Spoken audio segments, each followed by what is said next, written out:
حضرت آدم علیہ السلام کو اپنی غلطی کا احساس ہوا کہ میں نے اللہ کی نافرمانی کی ہے، تو انہوں نے فوراً اپنے رب سے رجوع کیا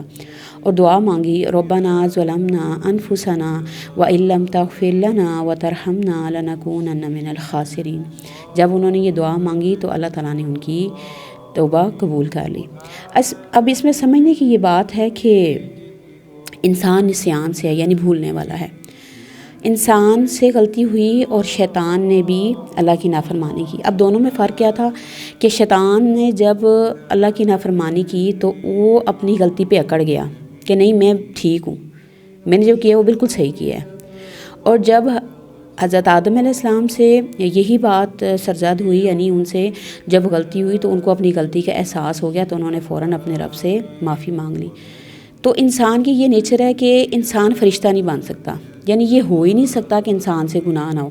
اگر انسان گناہ نہ کرے تو انسان فرشتہ بن جائے، اور انسان فرشتہ کبھی بھی نہیں بن سکتا۔ پھر یہ ہے کہ انسان کو اللہ نے اختیار دیا ہے، وہ اپنے اختیارات کا غلط استعمال کرے گا، اس سے غلطیاں ہوں گی، اس سے گناہ ہوں گے، وہ بھول جائے گا۔ اس صورت میں جب اس کو یہ یاد آئے گا کہ میں نے اپنے رب کی نافرمانی کی ہے تو فوراً معافی مانگ لے گا۔ اس کا اللہ سے معافی مانگ لینا، توبہ کر لینا، اس بات کی دلیل ہے کہ وہ انسان ہے اور اپنی رب کی طرف دوبارہ رجوع کر دیں۔ لیکن اگر انسان غلطی کر کے اس کے اوپر ڈٹ جائے، اپنی غلطی کو غلطی نہ مانے، اپنے گناہ کو گناہ نہ مانے، تو پھر اس میں اور شیطان میں کوئی فرق نہیں ہے۔ غلطیاں انسان سے ہوں گی، گناہ انسان سے ہوں گے، تو اللہ تعالیٰ نے توبہ کا دروازہ کھلا چھوڑا ہوا ہے۔ توبہ کے دروازے کے متعلق حدیث میں بھی آتا ہے کہ جب تک موت کے فرشتے انسان کو نظر نہیں آتے، اس سے پہلے انسان کی توبہ ہے، اور جو ہی موت کے فرشتے نظر آ جائیں گے پھر ظاہر ہے غیب کے پردے اٹھ جائیں گے۔ ایک اور حدیث میں آتا ہے کہ توبہ انسان کی اس وقت تک ہے جب تک کہ سورج جو ہے وہ مغرب سے نہ نکلے، یعنی مغرب سے اگر سورج نکل گیا تو پھر کیا ہوگا، پھر توبہ کا دروازہ ہمیشہ کے لیے بند ہو جائے گا۔ اور اس میں اگر دیکھا جائے تو احادیث میں مختلف قسم کی مثالیں ملتی ہیں، جس سے اللہ تعالیٰ یہ بات سمجھانا چاہ رہے ہیں کہ بندے سے اگر بڑے سے بڑا گناہ بھی ہو جائے تو اللہ سے اگر وہ سچے دل سے معافی مانگے گا تو اللہ اس کو معاف کر دیں گے۔ اس میں ریاض الصالحین میں باب توبہ میں اس شخص کا قصہ آتا ہے جس نے 99 قتل کیے تھے۔ اب اس نے 99 قتل تو کر لیے، لیکن اس کا ضمیر اس کو جھنجھوڑا تھا، وہ یہ چاہ رہا تھا کہ وہ معافی مانگے۔ تو اس نے کسی سے پوچھا کہ میری توبہ ہو سکتی ہے، تو اس کو کسی نے ایسے کسی عابد کا پتہ دے دیا، یعنی اس کے پاس علم نہیں تھا، صرف وہ اپنی عبادت کرتا تھا۔ تو وہ اس کے پاس گیا، اس نے اس کو اپنی کیفیت بیان کی کہ میں نے 99 قتل کیے، اب میں توبہ کرنا چاہ رہا ہوں، کیا میری توبہ ہے؟ تو اس نے اس کو اللہ سے جوڑنے کے بجائے، اس کی پریشانی کو کم کرنے کے بجائے مزید اس سے یہ کہا کہ نہیں تمہاری توبہ نہیں ہو سکتی۔ اس نے کہا میری توبہ نہیں ہو سکتی، اس نے اس کو بھی قتل کر دیا۔ اب اس نے 100 پورے کر دیے،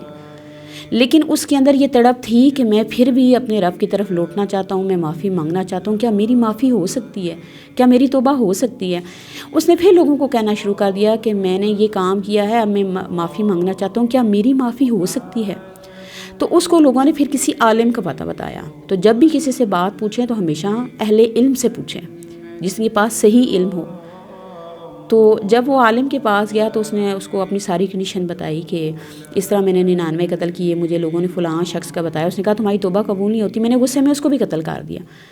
تو جب ان عالم نے ان کی ساری اس شخص کی ساری بات سنی تو اس نے کہا کہ کیا میری توبہ ہو سکتی ہے؟ انہوں نے کہا ہو سکتی ہے، لیکن اس کے لیے ضروری یہ ہے کہ جس ماحول میں تم رہ رہے ہو، اس ماحول میں رہتے رہتے تم اسی گناہ میں پڑے رہو گے۔ بہتر یہی ہے کہ یہ ماحول تم چھوڑ دو، یہ جگہ تم چھوڑ دو، کسی اور ماحول کی طرف چلے جاؤ۔ تو پھر اس عالم نے اس کو اس کا حال بھی بتایا کہ فلاں جگہ ہے، وہاں پہ نیک لوگ رہ رہے ہیں، جب تم ان نیک لوگوں کے اندر جاؤ گے خود بخود تمہارے اندر تبدیلی آ جائے گی۔ تو یہ شخص سچی توبہ کر کے دل میں اس بستی کی طرف جا رہا تھا کہ میں نے وہاں پہ جا کے رہنا اور میں نے اب یہ گناہوں کی جو زندگی ہے یہ چھوڑ دینی ہے۔ تو اس سے یہ بات بھی پتہ چلتی ہے کہ جہاں پہ انسان کے لیے کچھ لوگ، کچھ رشتے، کچھ جگہیں، کچھ باتیں، کچھ بھی ایسا ہے جو انسان کے لیے اذیت کا باعث بن رہا ہے، اور اس میں رہ کے انسان یہ سمجھتا ہے کہ میری جان چلی جائے گی یا میں کسی کی جان لے لوں گا، تو انسان کو وہ ماحول، وہ جگہ، وہ چیزیں جو ہے وہ چھوڑ دینی چاہیے، کچھ عرصے کے لیے چھوڑ دیں اس کو۔ تو اس کے بعد یہ ہے کہ آہستہ آہستہ پھر انسان کیا ہوگا، اس چیز سے دور ہوتا چلا، اگر وہ کوئی گناہ ہے تو انسان اس سے دور ہوتا چلا جائے گا۔ تو بہرحال یہ نیک لوگوں کی طرف جا رہا تھا تو اس کو رستے میں موت آ گئی۔ اب جنت کے فرشتے بھی اس کو لینے آ گئے اور دوزخ کے۔ جنت والوں نے کہا کیونکہ اس نے سچی توبہ کر لی تھی اس کو ہم لے کے جائیں گے۔ جہنم والوں نے کہا کہ نہیں، ابھی اس نے صرف توبہ ہی کی ہے، یہاں پہ اس بستی میں پہنچا تو نہیں، اس کو ہم لے کے جائیں گے۔ پھر اللہ تعالیٰ نے ان کا فیصلہ کروایا اور جگہ کی پیمائش کروائی۔ تو ایک روایت میں آتا ہے کہ نیک لوگوں کی بستی کی طرف یہ سرک کے آگے ہو گیا تھا، اور ایک جگہ پہ آتا ہے کہ زمین اس طرف سے کم ہو گئی تھی۔ تو جب پیمائش کی گئی تو نیک لوگوں کی بستی کی طرف اس کا رستہ کم تھا، یعنی وہاں یہ پہنچنے والا تھا، اور جو گناہوں کی بستی اس کو چھوڑنے میں اس نے زیادہ رستہ طے کر لیا تھا، تو اس کو جنت کے فرشتے لے گئے۔ تو احادیث میں مختلف مثالیں ملتی ہیں۔ ایک اور خاتون کے بارے میں آتا ہے کہ اس نے کہا کہ اللہ کے رسول مجھ سے گناہ ہو گیا ہے، مجھ پہ حد جاری کریں، یعنی میں نے بدکاری کی ہے، شادی شدہ ہوں، میں نے بدکاری کی ہے، تو مجھ پہ حد جاری کریں۔ تو اللہ کے رسول نے پھر ان کے جو وارث تھے ان سے کہا کہ آپ اس کی جو ڈیلیوری ہے وہ ہونے دیں، جب ہو جائے تو پھر آ جائے میرے پاس، اس کا خیال رکھیں۔ جب اس کی ڈیلیوری ہوگی، بچہ لے کے وہ جب اللہ کے رسول کے پاس آئی تو اللہ کے رسول نے فرمایا کہ اس کی دودھ کی مدت پوری کرو، یعنی 2 سال اس کو دودھ پلاؤ۔ جب وہ دودھ پلانے کے بعد پھر آئی اللہ کے رسول کے پاس تو کہا کہ اللہ کے رسول میرے اوپر حد جاری کریں، کیونکہ اس کے اندر یہ تڑپ تھی کہ میرے سے غلط کام ہو گیا، میں دنیا میں ہی اپنے آپ کو صاف کروانا چاہتی ہوں، میں سچی توبہ کرنا چاہتی ہوں۔ تو پھر کیا ہوا کہ جب وہ دودھ کی مدت اس نے پوری کی، جب بچہ آیا تو اس کے ہاتھ میں روٹی تھی، تو اس وقت پھر اللہ کے رسول نے اس عورت کے اوپر حد جاری کی، یعنی وہ شادی شدہ تھی، اس نے بدکاری کی تو اس کو سنسار کیا گیا۔ تو جب اس کو سنسار کر رہے تھے تو اس کا خون جو ہے ایک صحابی کے کپڑوں کے اوپر پڑ گیا، تو انہوں نے کہا کہ بدکار عورت۔ تو اللہ کے رسول نے فرمایا کہ اس عورت نے ایسی توبہ کی ہے کہ اس کی توبہ کو اگر مدینہ کے 70 گھروں کے اوپر تقسیم کر دیا جائے تو اس عورت کی وجہ سے وہ 70 گھر بخش دیے جائیں۔ یعنی اتنی زبردست اس عورت نے توبہ کی کہ تقریباً اگر دیکھا جائے تو اس کو 2 سال جو ہے وہ 3 سال اس کو لگ گئے، لیکن اس کے اندر یہی تھا کہ میرے سے غلطی ہوئی ہے، مجھے اس کی سزا ملنی چاہیے۔ تو اس میں ایک بات یہ بھی پتہ چلتی ہے کیونکہ اس وقت اللہ کے رسول تھے تو لوگ آپ سے رجوع کرتے تھے، تو آج کے دور میں اگر کسی سے کوئی ایسی غلطی ہو جائے، کوئی گناہ ہو جائے، لوگوں کو بتانے کے بجائے، ہر ایک سے اپنا دکھڑا بیان کرنے کے بجائے انسان قرآن اور سنت کی طرف جو ہے وہ رجوع کرے کہ اس میں میرے لیے کیا ہے، تو وہاں سے پھر وہ اپنا حال اس کو ملے گا۔ تو اس صورت میں یہ کہ اللہ سے انسان رو رو کے معافیاں مانگے۔ اب جیسے رمضان ہے، اس میں ہر دعا قبول ہوتی ہے، اس میں رحمت کا عشرہ ہے، اس میں مغفرت کا عشرہ ہے، اس میں جہنم سے آزادی کا عشرہ ہے، تو اس میں انسان رو رو کے اپنے ایک ایک گناہ کو یاد کرے، اللہ میں نے یہ گناہ بھی کیا تھا، اللہ میں نے یہ گناہ بھی کیا تھا، اللہ میں نے یہ گناہ بھی کیا تھا، اور اللہ سے جب انسان رو رو کے معافی مانگے گا تو اللہ ضرور اس کو معاف کر دیں گے۔ میں کہتی ہوں ہمارا رب تو وہ ہے جو 70 ماؤں سے زیادہ پیار کرنے والا ہے۔ ایک ماں جو ہے وہ بچہ جب بدتمیزی کرتا ہے یا اس کو تنگ کرتا ہے، نافرمانی کرتا ہے، ماں غصے بھی ہوتی ہے، لیکن وہی بچہ جب معافی مانگ لیتا ہے تو وہی ماں اس کے لیے پھر شفقت والی بن جاتی ہے۔ جیسے اللہ کے رسول نے صحابہ اکرام کو جنگ میں ایک عورت دکھائی تو اس کا بچہ گم ہو گیا تھا، وہ جس کا بچہ دیکھتی تھی اس کو اٹھا کے گلے سے لگاتی، اس کو دودھ پلانے کی کوشش کرتی۔ تو اللہ کے رسول نے صحابہ اکرام سے فرمایا کہ تمہارا کیا خیال ہے، اگر اس عورت کو اس کا بچہ مل جائے گا تو کیا یہ اس کو آگ میں ڈال دے گی؟ تو انہوں نے کہا کہ اللہ کے رسول ابھی سے یہ عورت اپنے بچے کے لیے پاگل ہو رہی ہے، جب اس کا بچہ اس کو مل جائے گا تو یہ کبھی بھی اس کو آگ میں نہیں ڈالے گی۔ تو اللہ کے رسول نے فرمایا یہ ایک ماں ہے، اللہ 70 ماؤں سے زیادہ پیار کرنے والا ہے، تو وہ کیسے یہ چاہے گا کہ میرا بندہ جو ہے وہ جہنم میں چلا جائے۔ اللہ نے جو توبہ کا دروازہ کھلا چھوڑا ہے وہ اسی لیے کہ میرے بندو اگر تم نے اپنے اوپر ظلم کر لیا ہے، گناہ کر کے زیادتی کر لی ہے، توبہ کا دروازہ کھولا ہے، توبہ کرو اور میری طرف واپس پلٹ آؤ۔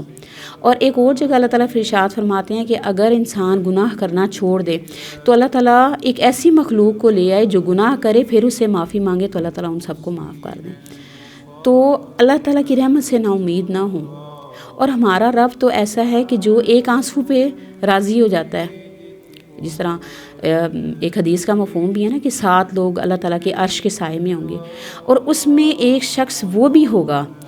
کہ جس نے تنہائی میں اللہ کو یاد کیا اور اس کی آنکھوں سے آنسو نکل پڑے۔ دنیا میں بھی جب کسی نے ہمارا دل دکھایا تو ہم کتنا روتے ہیں، اور جس کے لیے رو رہے ہوتے ہیں اسے تو پتہ بھی نہیں ہوتا، جب اس کو بتایا جائے تو تب اس کو پتہ چلتا ہے، اور بعض دفعہ لوگ یقین بھی نہیں کرتے کہ تم ایسے ہی کہہ رہے ہو، لیکن وہ رب ایسا ہے جو ایک آنسو پہ راضی ہو جاتا ہے۔ اگر غلطی کر کے گناہ کر کے انسان اس کے سامنے جاتا ہے تو اللہ تعالیٰ یہ نہیں پوچھتے بتاؤ غلطی کیوں کی تھی، گناہ کیوں کیا تھا، بلکہ اللہ تعالیٰ خوش ہوتے ہیں کہ میرے بندے کو پتہ ہے کہ میرے علاوہ اس کا کوئی رب نہیں ہے، میرے علاوہ اس کا کوئی الہ نہیں ہے، اس نے وہ پلٹ کے میری طرف ہی آیا، اس کو پتہ ہے کہ میرے رب کے علاوہ مجھے کوئی معاف کرنے والا نہیں ہے۔ دنیا میں اگر انسان ساری زندگی نیکی کے کام کرتا رہے اور اگر ایک کوئی غلطی یا کوئی گناہ اسے سرزد ہو جاتا ہے تو لوگ اس کی ساری نیکیوں کو چھوڑ دیتے ہیں اور اس ایک غلطی کو پکڑ لیتے ہیں، لیکن ہمارے رب کو ہمارے سارے گناہوں کا پتہ ہوتا ہے۔ اس کے باوجود جب ہم اس سے رو کے معافی مانگتے ہیں، اس کی طرف پلٹ کے آتے ہیں تو وہ بہت زیادہ پیار کرنے والا ہوتا ہے اور وہ بہت زیادہ معاف کرنے والا بھی ہوتا ہے، اور اللہ تعالیٰ اپنی رحمت سے ہمیں ڈھانپ لیتا ہے۔ اچھا، بعض لوگ یہ پوچھتے ہیں کہ ہم اپنے گناہوں کی معافی مانگتے ہیں تو ہمیں کیسے پتہ چلے گا کہ اللہ نے ہمیں معاف کر دیا ہے؟ تو اس کا آسان سا حل میں آپ کو بتا دیتی ہوں کہ آپ رات کے وقت جب سارے سو رہے ہوں اس وقت آپ جائیں نماز بچھائیں، وضو کریں، 2 نفل پڑھیں، اللہ کے سامنے رو رو کے اپنے گناہوں کا اقرار کریں اور ایک ایک گناہ کو مانیں کہ اللہ مجھ سے غلطی ہوئی تھی، میں انسان تھا، میرے سے یہ گناہ سرزد ہو گیا، اللہ تعالیٰ تو معاف کر دے۔ اور اللہ تعالیٰ جب معاف کرتے ہیں تو قدرتی طور پہ انسان کی آنکھوں سے آنسو جاری ہونا شروع ہو جاتے ہیں، یعنی وہ اس انسان کے پھر اختیار میں نہیں ہوتے، اور پھر انسان کے دل کو اطمینان آنا شروع ہو جاتا ہے، جس سے یہ بات پتہ چل جاتی ہے کہ واقعی اللہ نے معاف کر دیا ہے۔ تو اللہ کی رحمت سے مایوس نہ ہو، کوئی گناہ آپ نے کیا ہے، کچھ بھی آپ نے کیا ہے، آپ اپنے رب کے سامنے بیان کریں، لیکن توبہ کے لیے ضروری یہ ہے کہ انسان وہ کام چھوڑ دے، اپنا عمل تبدیل کر لے اور اپنے آپ کو اللہ تعالیٰ سے یہ وعدہ کرے کہ میں نے آئندہ یہ کام نہیں کرنا، اور اگر انسان ہونے کے ناطے انسان سے پھر وہی غلطی ہو جاتی ہے، پھر اپنے رب سے معافی مانگ کے وہ اس کی طرف واپس پلٹ آئے تو انشاءاللہ اللہ تعالیٰ کو ضرور رحمان الرحیم پائے گا انشاءاللہ۔ تو اللہ تعالیٰ سے دعا ہے کہ اللہ تعالیٰ ہمیں اپنے گناہوں کو گناہ سمجھنے کی توفیق عطا فرمائے، اللہ تعالیٰ ہمیں حرام دیکھنے سے، حرام بولنے سے، حرام سننے سے، حرام کھانے سے اور حرام ریلیشن سے بچا لے، آمین یا رب العالمین۔ السلام علیکم ورحمۃ اللہ وبرکاتہ۔